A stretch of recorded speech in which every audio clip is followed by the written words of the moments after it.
Date है आज 19 फरवरी 2022। ये सब टॉपिक डिस्कस करेंगे इस क्लास में। फर्स्ट टॉपिक है हमास। ये हमास एक पॉलिटिकल ऑर्गेनाइजेशन है पैलेस्तीनियन इस्लामिस्ट की। पैलेस्तीनियन मतलब पैलेस्तीन में ये एक पॉलिटिकल ऑर्गेनाइजेशन है और मिलिटेंट ग्रुप भी है। कई सारे देश हैं जिन्होंने इसको हमास को टेररिस्ट ऑर्गेनाइजेशन भी डिक्लेयर किया हुआ है, आतंकवादी संगठन। ये देखो भाई साहब मैप आप देख रहे हो, ये इजराइल का मैप पिंक कलर का। यहाँ पे जॉर्डन जो कंट्री है ये सऊदी अरबिया है, सऊदी अरबिया के पास ये जॉर्डन येलो कलर का, और येलो कलर के पास यहाँ पे पिंक कलर का दिखाई दे रहा है इजराइल। इजराइल में हमने कई बार देखा हुआ है इधर वाला पार्ट थोड़ा पैलेस्तीन का, और यहाँ पे एक जो ये इजिप्ट का पेनिनसुला है ना, ये वाले पेनिनसुला के पास जो ग्रीन दिखाई दे रहा है आपको, इसके पास ही एक गाजा स्ट्रिप है। गाजा पट्टी हिंदी में लिखा होता है न्यूज़पेपर में, या गाजा स्ट्रिप बोलते हैं इंग्लिश में। तो गाजा स्ट्रिप में ये रूल करता है हमास ऑर्गेनाइजेशन, जो पैलेस्तीन का पार्ट है। यानी कि ये गाजा पट्टी है, जो गाजा पट्टी, और इजराइल में ईस्टर्न वाला पार्ट, इजराइल में ईस्टर्न वाला पार्ट। ये मैप बड़ा करके देख लेते हैं इसे। ये देखो यहाँ पे ये जो इजराइल है ये वाला पार्ट, थोड़ा ये वाला पार्ट, और यहाँ पे ये वाला पार्ट, ये दो पार्ट हैं जो इनको मिला के ये अलग कंट्री की डिमांड करते हैं कि पैलेस्तीनियन का अलग से एक कंट्री बनना चाहिए। पैलेस्तीन या फिलिस्तीन लिखा होता है हिंदी के न्यूज़पेपर में, फिलिस्तीन या इंग्लिश में पैलेस्तीन बोलते हैं उसे, पैलेस्तीन।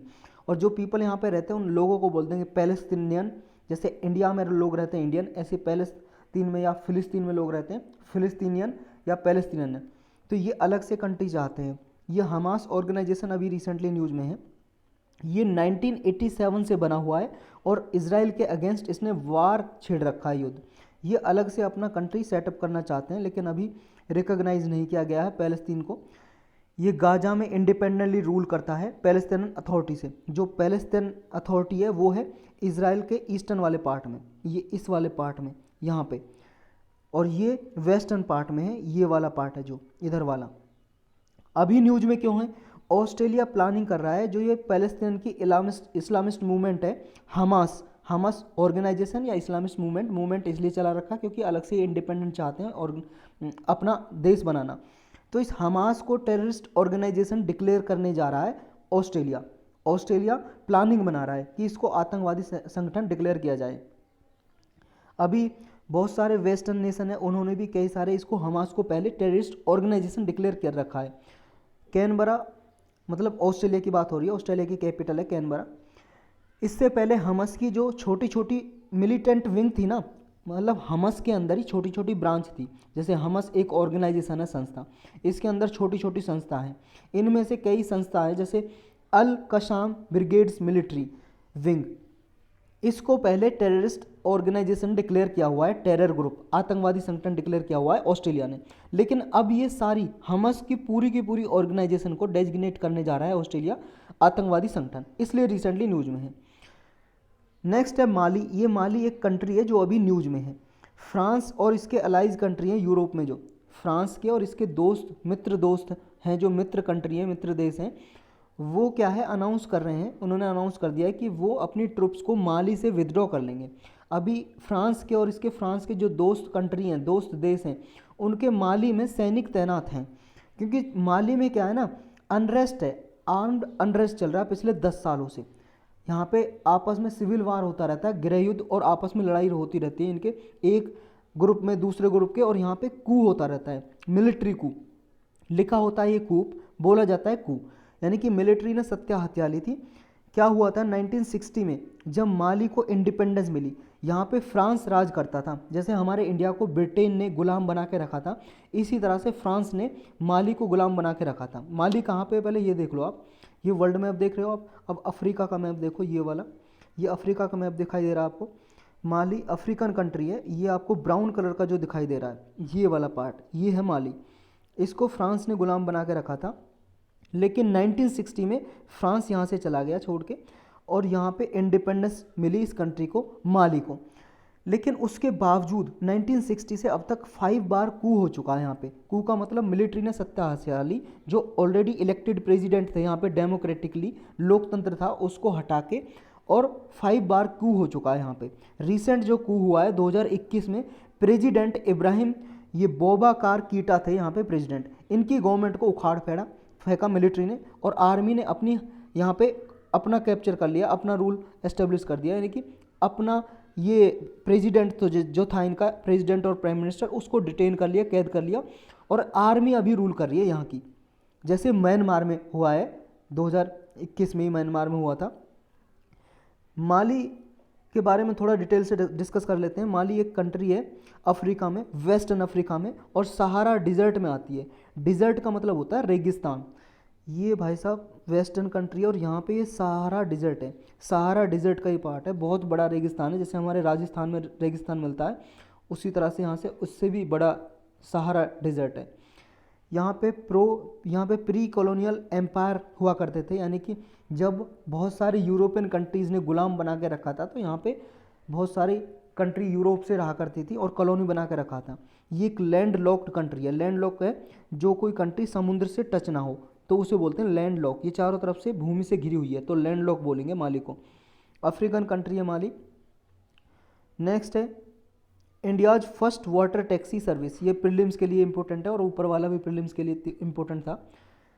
इंडिया ने फर्स्ट वाटर टैक्सी सर्विस चलाई है, महाराष्ट्र से इनॉग्रेट किया है। इनॉग्रेट का मतलब शुभ आरंभ किया है। ये है वाटर टैक्सी।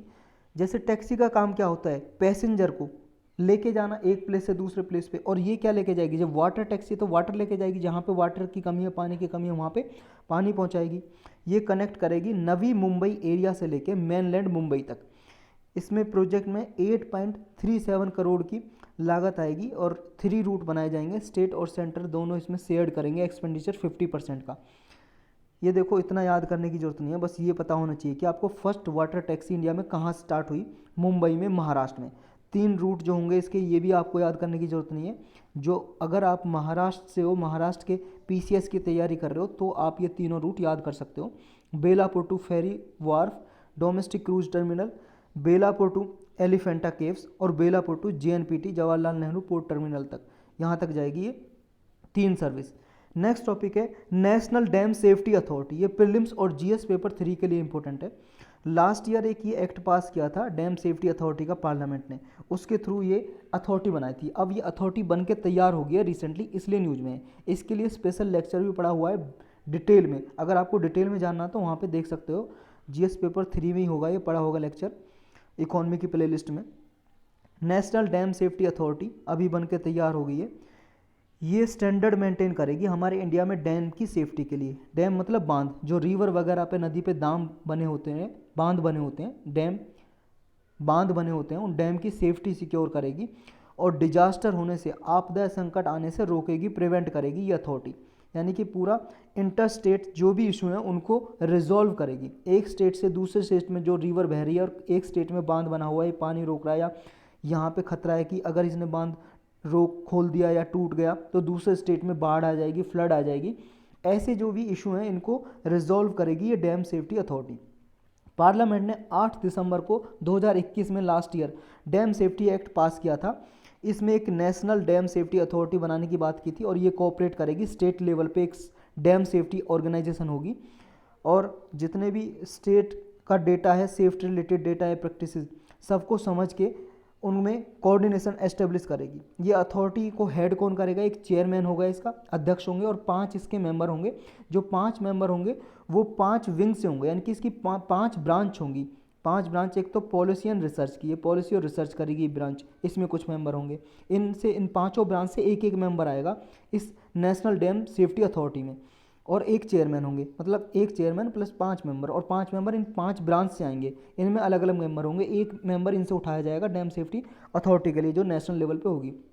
पहली पॉलिसी एंड रिसर्च, दूसरी टेक्निकल वाली ब्रांच होगी, तीसरी रेगुलेशन वाली, डिजास्टर वाली, और 5वीं resilience and administration and finance.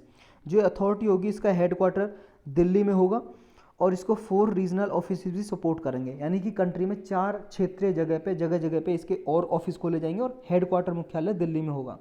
ये सेंटर ने 22 मेंबर की एक national committee on dam safety भी बनाई है। इसको हेड करेंगे चेयरमैन सेंट्रल वाटर कमीशन के।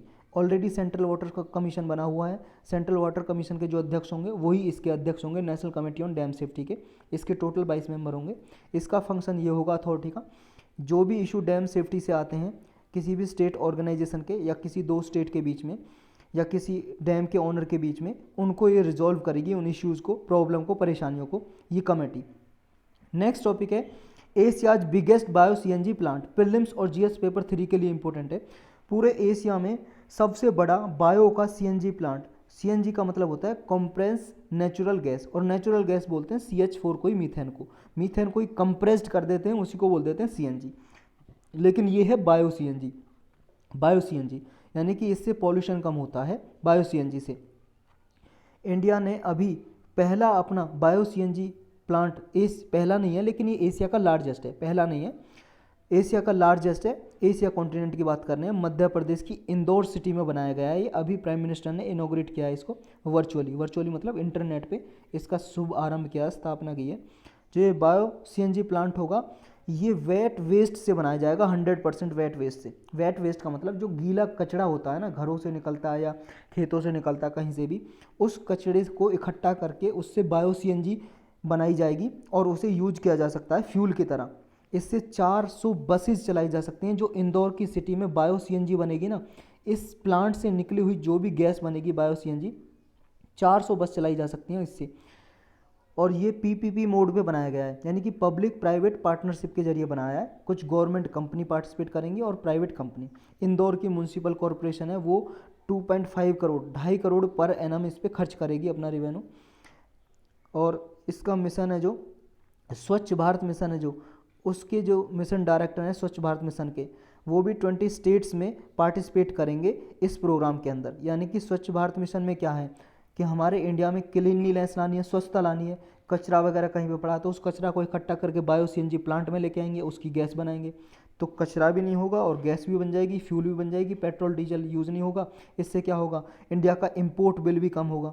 यानी कि जो पेट्रोलियम मंगाते हैं हम, क्रूड ऑयल खरीदते हैं, पेट्रोल डीजल बनाते हैं, इससे जो हमारा डॉलर खर्च होता है वो बचेगा इसकी वजह से, क्योंकि बसेस, लगभग 400 बसेस इससे चलाई जा सकती हैं, इस बायो सीएनजी प्लांट से निकलने वाली गैस से। नेक्स्ट टॉपिक है draft law on refugee rights. Refugee के राइट्स के अधिकारों को, यानी कि रिफ्यूजी के अधिकारों को बचाने के लिए ये लॉ बनाने जा रहा है इंडिया। ये जीएस पेपर 2 और प्रीलिम्स के लिए इंपॉर्टेंट है। रिफ्यूजी कौन होते हैं? देखो, रिफ्यूजी वो होते हैं एक कंट्री से दूसरे कंट्री में भाग के आ जाते हैं, हिंदी में बोलते हैं शरणार्थी। लेकिन भाग के कब आते हैं? जब उन्हें ये डर हो कि उस देश में वो रहे तो उन्हें मार दिया जाएगा, धर्म के नाम पे या किसी पॉलिटिकल एफिलिएशन से उनका लगाव है, उसकी वजह से। बहुत सारे रीजन है, इसकी डेफिनेशन प्रॉपर जो दी हुई है वो हम डिस्कस करेंगे लास्ट में रिफ्यूजी की। तो इसके रिफ्यूजी के लिए अभी हमारे इंडिया में कोई लॉ नहीं है, कानून नहीं है कि कोई मान लो दूसरी कंट्री से आ जाए हमारे यहाँ पे भाग के, उसकी अधिकारों की रक्षा की जाए या नहीं की जाए, ये अभी कोई कानून नहीं है। हम सिर्फ ह्यूमैनिटेरियन बेस्ड पे, मानवता के बेस्ड पे इंडिया सहायता करता है उनकी। ये नेशनल ह्यूमन राइट कमीशन है, उसने रिसेंटली डिस्कशन किया था कि जो बेसिक ह्यूमन राइट होते हैं, बेसिक मानव अधिकार रिफ्यूजी के, और उन्हें असाइलम देने के, यानी कि जो भी बाहर से आया हमारे देश में और वो शरणार्थी है और वो शरण चाहता है, असाइलम का मतलब है शरण, मतलब अपना रहने के लिए थोड़ी जगह चाहता है, तो उसको प्रोटेक्शन के लिए ये कुछ गाइडलाइंस दी थी। NHRC ने कुछ डिस्कशन किया था इसी पे। इसने सजेस्ट ये भी किया था कि एक मॉडल लॉ हो इंडिया में जिसमें असाइलम सीकर्स और रिफ्यूजीज को बचाने के लिए कुछ गाइडलाइंस और रूल्स और नियम हो। ये NHRC ने ड्राफ्ट किए हैं, नेशनल ह्यूमन राइट कमीशन ने ये सारे जो गाइडलाइंस है उसी ने ड्राफ्ट की थी। लेकिन अभी तक ये किसी भी कमेटी ने या गवर्नमेंट ने इम्प्लीमेंट नहीं किए हैं, गवर्नमेंट के द्वारा इम्प्लीमेंट नहीं किए हैं। लेकिन कुछ एक्सपर्ट कमेटी बना रही है गवर्नमेंट, तो इसके द्वारा रिवाइज किए जा सकते हैं ये। अभी इनको बनाने की क्या ज़रूरत है कि रिफ्यूजी और असाइलम सीकर के लिए ये कानून बनाया जाए। क्योंकि देखो, रिफ्यूजी हो या असाइलम सीकर हो, यानी कि हमारे देश का कोई नागरिक है भी नहीं ना, तो उनके लिए भी आर्टिकल 14, 20, 21 ये उनके लिए भी अधिकार देते हैं। यानी कि आर्टिकल सिर्फ 15, 16, 19, 29 और 30, ये जो 5 आर्टिकल है ना, ये सिर्फ हमारे सिटीजन के लिए, हमारे भारत का नागरिक है उनके लिए ये फंडामेंटल राइट है, कोई दूसरे के लिए ये नहीं अधिकार। लेकिन इनके अलावा जो भी फंडामेंटल राइट है ना, वो सभी के लिए उपलब्ध है, चाहे हमारे भारत का नागरिक है या नहीं है। और उनमें आते हैं आर्टिकल 14, 20 और 21, ये मौलिक अधिकार में आते हैं फंडामेंटल राइट में। तो इनमें ये आर्टिकल 21 को ही अगर हम देखें, ये देता है right to life and liberty, यानी कि जीवन का अधिकार देता है, आज़ादी का अधिकार देता है। इसके थ्रू अगर कोई रिफ्यूजी आता है तो उसकी लाइफ का भी तो अधिकार है हमारे कॉन्स्टिट्यूशन के हिसाब से, तो उन्हीं को ये रक्षा देने के लिए, उनके राइट्स को प्रोटेक्ट करने के लिए हमारे संविधान के हिसाब से इसलिए लॉ बनाने की ज़रूरत है। अभी लॉ में भी इन्फोर्समेंट एजेंसी कौन होगी इसकी क्लैरिटी नहीं है, और ऐसे लॉ जब इनेक्ट कर दिए जाते हैं तो इसमें लीगल सेंसिटी या यूनिफॉर्मिटी कैसे होगी ह्यूमन राइट को प्रोटेक्शन करने के लिए, स्टेट टू स्टेट कैसे कोऑर्डिनेशन होगा, इसके लिए भी गाइडलाइंस देने की ज़रूरत है और लॉ बनाने की ज़रूरत है।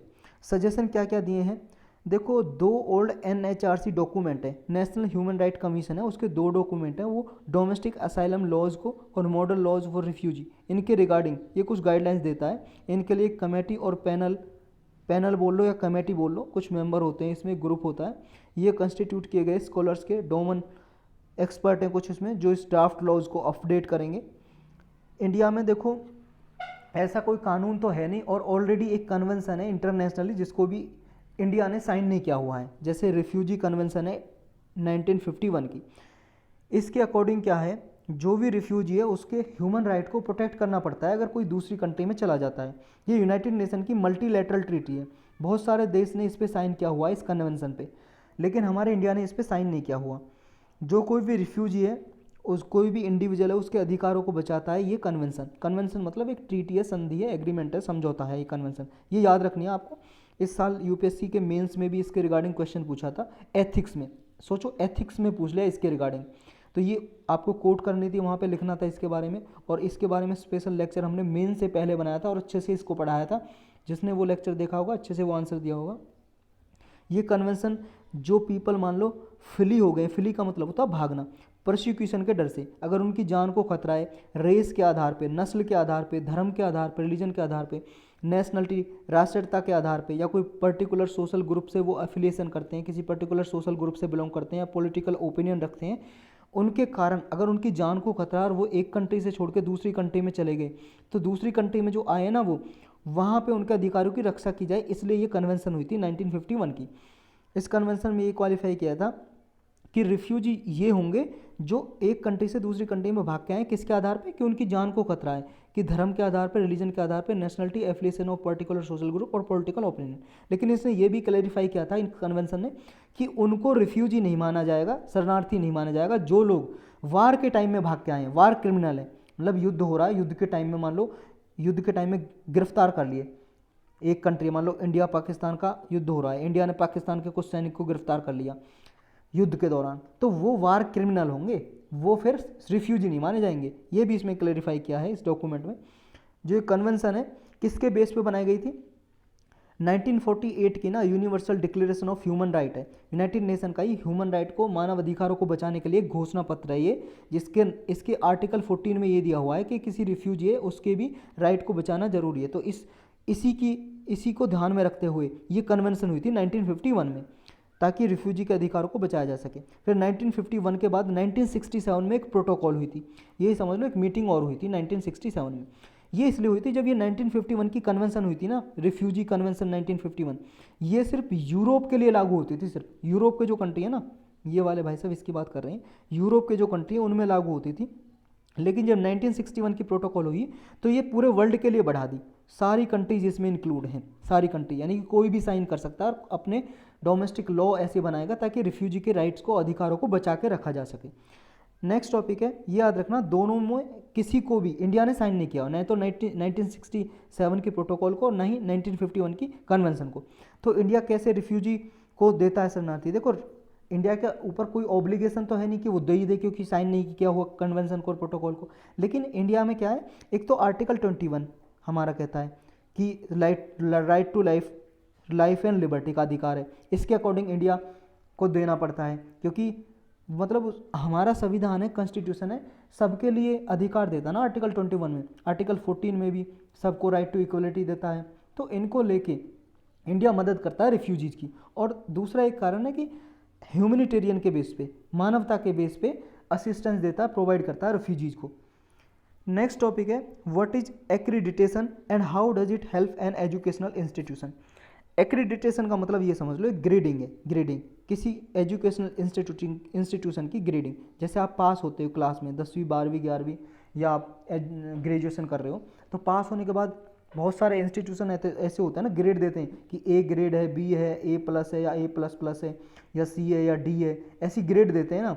तो ये ग्रेडिंग भी ऐसे इंस्टीट्यूशन की भी होती है कि कौन कितना अच्छा है, कितनी अच्छी फैसिलिटी है किसी एजुकेशनल इंस्टीट्यूशन में, कॉलेज में, किसी यूनिवर्सिटी में, कितने अच्छी उसमें फैसिलिटी प्रोवाइड की गई है पढ़ने के लिए, रिसर्च करने के लिए, लैब हैं, लेबोरेटरी हैं, टीचर हैं अच्छे अच्छे कैसे हैं, उनके बेसिस पे ये ग्रेडिंग दी जाती है। उसी को बोलते हैं एक्रीडिटेशन। कौन देता है इनको? इनको देता है भाई साहब ये नाक। और ये प्रीलिम्स और जीएस पेपर 2 के लिए इंपॉर्टेंट है। देखो ये खुद ही देख लिया करो, यहाँ लिखा रखता हूँ मैं कि जीएस पेपर 2 के लिए इंपॉर्टेंट है और प्रीलिम के लिए तो हर टॉपिक रहता ही रहता है, तो ये खुद ही देख लिया करो आप, मैं भूल भी जाऊँ तो।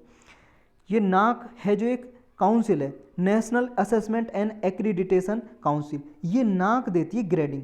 लेकिन अभी न्यूज में क्यों है ये? क्योंकि एक्रीडिटेशन देने के कुछ क्राइटेरिया थे ना पहले, वो रिलैक्स कर दिए हैं, मतलब कुछ कम कर दिए हैं। जैसे पहले ज़्यादा क्राइटेरिया थे उनको कम कर दिया है हायर एजुकेशनल इंस्टीट्यूशन के लिए। जो हायर एजुकेशनल इंस्टीट्यूशन है जैसे यूनिवर्सिटी हैं, कॉलेज हैं, जो पोस्ट ग्रेजुएशन कराते हैं या ग्रेजुएशन कराते हैं, उनके लिए ज़रूरत क्या थी इसकी? ज़रूरत इसलिए थी कि ये गाइडलाइंस की वजह से जो एक्रीडिटेशन का क्राइटेरिया है ना वो ज़्यादा वाइडन हो जाएगा, ज़्यादा बड़ा हो जाएगा। यानी कि जो छोटे छोटे इंस्टीट्यूशन है जिनमें कम फैसिलिटी भी हैं या एक दो मान लो एक दो बैच उनसे पास होकर निकले हैं, उनको भी फ़ायदा मिलेगा, उनको भी ग्रेडिंग मिल जाएगी। और इस ग्रेडिंग का फ़ायदा क्या होता है वो भी देखेंगे। पहले हम ये देखेंगे करंट रूल क्या है एक्रीडिटेशन के, मतलब जो करंट नियम है अभी, करंट का मतलब वो बिजली वाला करंट नहीं है, मतलब फिलहाल प्रेजेंट का, फिलहाल जो नियम है, रूल है एक्रीडिटेशन के, वो क्या है? नाक के जो रूल है, नाक के नेशनल असेसमेंट जो काउंसिल है उसके, इस रूल्स के अकॉर्डिंग क्या है, जो नई गाइडलाइंस है इनसे पहले की बात कर रहे हैं, ओनली हायर एजुकेशनल इंस्टीट्यूशन को ही ये एक्रीडिटेशन का मिलता था, ग्रेडिंग मिलती थी नाक द्वारा। एटलीस्ट 6 ईयर ओल्ड हो वो इंस्टीट्यूशन, या उसने 2 बैच अपने स्टूडेंट्स के 2 बैच ग्रेजुएटेड करा दिए हों। यानी कि मान लो कोई बीए कर रहा 3 साल की होती है, 2 बैच निकल गए, 3 साल का एक बैच, फिर दूसरे 3 साल का एक बैच, यानी कि 2 बैच निकल गए हों उसके पास करके, या फिर उसे 6 साल हो गए हों, 6 साल हो गए हों इंस्टीट्यूशन को बने हुए, तो उसको एक्रीडिटेशन के लिए अप्लाई करने की अनुमति होती है। वो नाक की साइट पे जाके, वो जैसे वेबसाइट होती है भाई साहब ऑनलाइन भी, नाक की वेबसाइट पे जाके वो अप्लाई कर सकता है कि मुझे ये ग्रेडिंग चाहिए, मेरे इंस्टीट्यूशन को ग्रेडिंग दो। फिर ये एक्रीडिटेशन 5 साल के लिए वैलिड होती है। जो भी इंस्टीट्यूशन है जिसको ये अप्लाई करना होता है उससे पहले वो रिकग्नाइज भी हो यूजीसी से। यूनिवर्सिटी ग्रांट कमीशन है ना, ये भाई साहब कॉलेज को मान्यता देता है, परमिशन देता है कि आपने कॉलेज खोला है तो पहले यूजीसी से एप्लीकेशन अप्लाई करोगे और उससे प्रमाण पत्र लेके आना पड़ेगा, सर्टिफिकेट कि हाँ आपको कॉलेज चलाने का सर्टिफिकेट है और आपका वैलिड है, तभी आप बच्चों को पढ़ा सकते हो। और किसी ने खोला है तो यूजीसी से उसको सर्टिफिकेट मिल गया, उसके बाद ही वो नाक में अप्लाई कर सकता है कि मुझे अब ग्रेडिंग दो, कि मेरा कितना अच्छा इंस्टीट्यूशन है, कितनी फैसिलिटी है, उसके हिसाब से मुझे ग्रेडिंग दो। तो ये फिर ग्रेडिंग दी जाती है देख के कि जो भी रेगुलर स्टूडेंट होते हैं उनको देख के, फुल टाइम टीचिंग और रिसर्च प्रोग्राम होते हैं उनको देख के ये दी जाती है ग्रेडिंग। लेकिन एक बात याद रखनी है, जो डिस्टेंस एजुकेशन यूनिट होती हैं या ऑफशोर कैंपस, उनके लिए एक्रीडिटेशन प्रोसेस नहीं होता, उसके ये इसके अंदर नहीं आते एक्रीडिटेशन प्रोसेस के अंदर। डिस्टेंस एजुकेशन का मतलब है जो घर बैठ के जाते करते हैं ना, बीए वगैरह या कोई भी कोर्स वगैरह करते हैं डिस्टेंस से, उनको नहीं दिया जाता, कोरस्पोंडेंस भी बोलते हैं उसको। या फिर ऑफशोर कैंपस, ऑफशोर कैंपस का मतलब है जैसे हमारे इंडिया में कोई यूनिवर्सिटी है और उसका हमारे इंडिया से बाहर भी अगर कोई उसने ब्रांच खोल रखी है तो उसके लिए ऑफशोर कैंपस का मतलब हमारे इंडिया से बाहर कोई ब्रांच है उसी यूनिवर्सिटी की, तो उसके लिए नहीं है ये एक्रीडिटेशन प्रोसेस, ये अंदर नहीं आते इसके। तो एक्रीडिटेशन का मतलब क्या है? क्वालिटी चेक एक्सरसाइज, यानी कि क्वालिटी चेक की जाती है कि एक इंस्टीट्यूशन की, कॉलेज की, यूनिवर्सिटी की कितनी क्वालिटी है। ये क्वालिटी देखता है कि उसका टर्म ऑफ क्यूरिकुलम क्या है, उसके फैकल्टी कैसी है, इंफ्रास्ट्रक्चर कैसा बना हुआ है, बिल्डिंग कैसी है, उसमें लैब है नहीं है, रिसर्च करने के लिए इंस्टीट्यूशन है, अच्छा स्टाफ है, रिसर्च और फाइनेंशियल वेलबींग के लिए है, ये सब कुछ क्राइटेरिया को देख के ये नाक इन पैरामीटर के बेस पे ग्रेडिंग देती है उसे A++ से लेके C तक, A++ से लेके C तक। और जिस इंस्टीट्यूशन को ग्रेड D दे दी ना, इसका मतलब वो एक्रेडिटेड नहीं है, यानी कि उसको क्वालिटी नहीं है, वो बहुत ही बेकार है, उसको कोई भी क्वालिटी नहीं मिली। तो इसका बेनिफिट क्या होता है एक्रीडिटेशन का? देखो फ़ायदा इसका, बेनिफिट ये होता है एक्रीडिटेशन का, जब ये नाक किसी को भी दे देता है ना एक्रीडिटेशन, तो यहाँ से जैसे मान लो ये A कॉलेज है, A को नाक ने दे दिया A++ का कॉलेज, मान लो X कॉलेज, मान लो X, और इसको दे दिया A++ का ग्रेडिंग दे दी इसको नाक ने। अब इसके मान लो ग्रेजुएशन की इसने यहाँ से, किसी बच्चे ने एक्स कॉलेज से, अब ये बाहर पढ़ना चाहता है, किसी विदेश में इंस्टीट्यूशन में पढ़ना चाहता है, तो अब बाहर वाला जो इंस्टीट्यूशन है ना, वो ये देखेगा कि भारत के किस कॉलेज से पढ़ा है और उसकी ग्रेडिंग क्या है। अगर उसकी ग्रेडिंग अच्छी है A++, तो उसे आसानी से एडमिशन दे देते हैं बाहर के फॉरेन इंस्टीट्यूशन, समझ रहे हो। और अगर इस कॉलेज की ग्रेडिंग बहुत ही ख़राब है, मान लो इसकी C ग्रेडिंग है, तो उसे एडमिशन लेना भारी पड़ जाता है भाई साहब, बाहर फॉरेन इंस्टीट्यूशन में, विदेश में पढ़ना। तो इसकी परफॉर्मेंस से देख के उसको मिलता है एडमिशन ही। और दूसरा ये है कि अगर अच्छी ग्रेडिंग होती है तो जो डोनेट करते हैं ना एजुकेशन के लिए, इन इंस्टीट्यूशन में ज़्यादा डोनेशन आती है जिसकी अच्छी परफॉर्मेंस होती है, तो उसकी फंडिंग में भी अच्छी हेल्प मिलती है उसको। तो एक तरह से इंस्टीट्यूशन की स्ट्रेंथ वीकनेस को बताता है, और उसके पास अपॉर्चुनिटी होती है कि उसे इन्फॉर्म्ड रिव्यू प्रोसेस मिल जाता है एक्रीडिटेशन के कारण। तो यही है इसके बेनिफिट, स्टूडेंट्स को फ़ायदा मिलता है, ये तो हमने ऊपर डिस्कस कर लिया। अभी हमारे इंडिया में कितने इंस्टीट्यूशन हैं जिनको एक्रीडिटेशन दिया हुआ है, ये 8 फरवरी तक हम देखें, 2022 8 फरवरी की बात कर रहे हैं, 392 यूनिवर्सिटी हैं हमारे इंडिया में जिनको ये मिल चुका है, और 8483 कॉलेज हैं जिनको नाक ने सर्टिफिकेट दिया हुआ है, यानी कि नाक द्वारा एक्रीडिटेड है। रीजन वाइज देखें तो नदर्न स्टेट्स हैं जो हमारे उत्तरी भारत में, उनमें हाईएस्ट नंबर ऑफ यूनिवर्सिटी हैं 136, उसके बाद फिर 113 वेस्टर्न है, मतलब 113 साउथ में, और वेस्ट में 72 है। इतना याद करने की जरूरत नहीं है, बस ये याद कर लो कि महाराष्ट्र में सबसे ज़्यादा हाईएस्ट नंबर ऑफ कॉलेज हैं 1796, और दूसरे नंबर पे कर्नाटक है 864, और कर्नाटक से डबल है क्योंकि कर्नाटक दूसरे नंबर पे है, और इससे भी डबल है महाराष्ट्र में ऐसी यूनिवर्सिटी, ऐसे कॉलेज हैं, यूनिवर्सिटी नहीं कॉलेज, जिनको एक्रीडिटेशन का सर्टिफिकेट दिया हुआ है। गवर्नमेंट ने क्या क्या इफर्ट किए हैं इसके प्रयास में। गवर्नमेंट ने देखो 2019 में यूजीसी ने लॉन्च किया है स्कीम, परामर्श नाम की स्कीम, किस लिए, इस इशू को एड्रेस करने के लिए, रिजॉल्व करने के लिए। इस परामर्श स्कीम के अंदर जो भी बेस्ट परफॉर्मिंग इंस्टीट्यूशन है, मान लो कोई अच्छी यूनिवर्सिटी है, अच्छा कॉलेज है, वो किसी भी पाँच इंस्टीट्यूशन को चूज करेगा, एटलीस्ट 5, और इनके लिए मेंटर का काम करेगा। यानी कि मान लो एक अच्छी यूनिवर्सिटी है, ए नाम की अच्छी यूनिवर्सिटी है, बहुत अच्छी परफॉर्मेंस है, ये छोटे छोटे इंस्टीट्यूशन 5 को एटलीस्ट का मतलब कम से कम 5 इंस्टीट्यूशन को ये चूज कर लेगा, और इनको क्या मेंटरशिप देगा 5 इंस्टीट्यूशन को, कि इन्हें देगा कि आप अपने कॉलेज को कैसे अच्छा बना सकते हो, अपने यूनिवर्सिटी में क्या क्या फैसिलिटी डेवलप कर सकते हो, अपने कॉलेज में कैसे स्टाफ हायर कर सकते हो, या और कौन कौन सी प्रैक्टिसेस हैं ये आप डेवलप कर सकते हो, जिसकी वजह से आपकी जो नाक की आपकी एक्रीडिटेशन की ग्रेडिंग है वो अच्छी हो जाए। एक ये भी है कि न्यू गाइडलाइंस है जो, इनमें चेंज क्या होगा। अभी तो हमने करंट वाली पढ़ी है ना, न्यू गाइडलाइंस में चेंज ये होगा, इसमें जो कॉलेजेस या यूनिवर्सिटी हैं उन्होंने कम से कम एक एकेडमिक ईयर कंप्लीट कर लिया हो। जैसे मान लो कोई बीए कराता है कॉलेज, तो उसने 3 साल पूरी कर ली हो, अब तो 4 साल की हो जाएगी बीए वैसे, नेशनल एजुकेशन पॉलिसी 2020 के अकॉर्डिंग। तो कोई भी कोर्स है मान लो 3 साल का या 4 साल का है, उसने एक पूरा एकेडमिक ईयर कंप्लीट कर लिया हो, तो वो भी एक्रीडिटेशन के लिए अप्लाई कर सकता है। यानी कि वो प्रोविजनल एक्रीडिटेशन फॉर कॉलेजेस, ये पीएससी की कैटेगरी में आ जाएगा वो इंस्टीट्यूशन, और नाक उसे फिर ये सर्टिफिकेट देगा पीएससी का, यानी कि वो प्रोविजनल एक्रीडिटेशन फॉर कॉलेज ये वाले सर्टिफिकेट्स के अंदर आएगा। लेकिन ये पैक है ना, ये कोई ऐसी ग्रेडिंग ऑफर नहीं करेगा, क्योंकि ये ग्रेडिंग सिर्फ 2 साल के लिए वैलिड होगी। इंस्टीट्यूशन 2 बार से ज़्यादा ये नहीं अवेल कर सकेगा, ये नोट करके रखना आपको। ये भी ऊपर तो नोट करना ही है, जो मेन पॉइंट है। जो एक्रीडिटेशन है ये मैंडेटरी है, अगर यूनिवर्सिटी ग्रांट कमीशन है जैसे, वो किसी कॉलेज को देता है रिकॉग्निशन, कोई कॉलेज खोला है, किसी कॉलेज को सर्टिफिकेट दिया है, उसके थ्रू ही ये एक्रीडिटेशन भी मैंडेटरी है रेगुलेशन 2012 के अकॉर्डिंग। ये रेगुलेशन का पूरा नाम है mandatory assessment and accreditation of higher educational institution. तो इसके हिसाब से एक्रीडिटेशन भी मैंडेटरी बना दिया गया है। ये मैंडेटरी वर्ड आपको याद रखना है, मैंडेटरी मतलब कंपलसरी या अनिवार्य बोलते हैं हिंदी में। तो ये मैंडेटरी है एक्रीडिटेशन लेना किसी कॉलेज को इन रूल्स के अकॉर्डिंग, 2012 के रूल्स के अकॉर्डिंग। तो ये थे आज के लेक्चर में टॉपिक।